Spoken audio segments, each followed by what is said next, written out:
కాకరకాయతో కాకరకాయ ఉల్లికారం, fry, chips అని ఎన్నో వెరైటీలు చేసుకుంటూ ఉంటాం. కానీ మీరెప్పుడైనా కాకరకాయ కొబ్బరి కారం ట్రై చేశారా? దాని గురించి విన్నారా? అవును, మీరు వినింది కరెక్టే.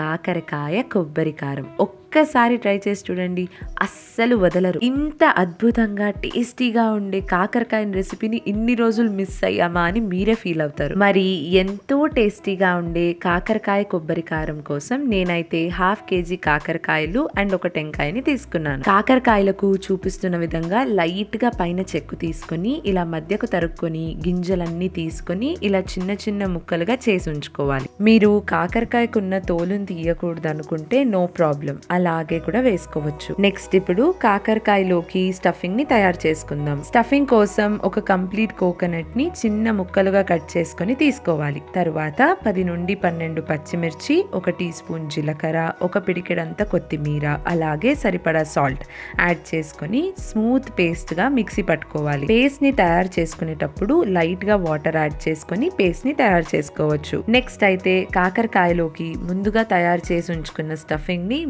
భర్కే స్టఫ్ చేయాలి. స్టఫింగ్ లో ఏ మాత్రం కంజూసితనం ని చూపించకండి. ఎందుకంటారా?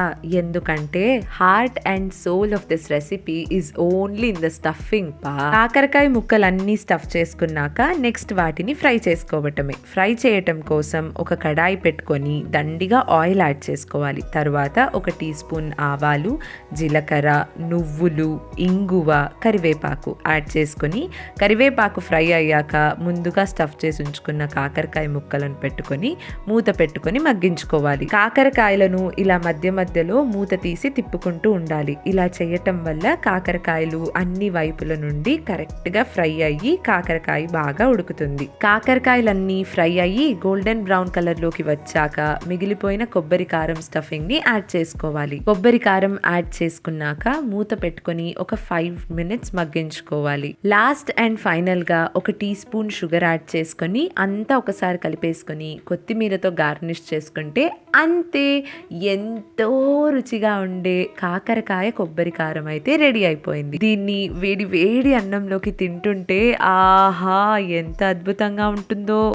ఒక్కసారి ఈ రెసిపీని ట్రై చేసి చూడండి, మళ్ళీ మళ్ళీ ఇదే కావాలంటారు. ఈ కాకరకాయ కొబ్బరి కారం అస్సలు చేదు లేకుండా సూపర్ టేస్టీగా ఉంటుంది. మీకు ఈ రెసిపీ నచ్చిందా? నచ్చినట్లయితే like, share, comment and subscribe తప్పకుండా చేయండి. సరే మరైతే ఇంకో వీడియోతో మళ్ళీ కలుద్దాం. ఇట్లు మీ అభిరామి.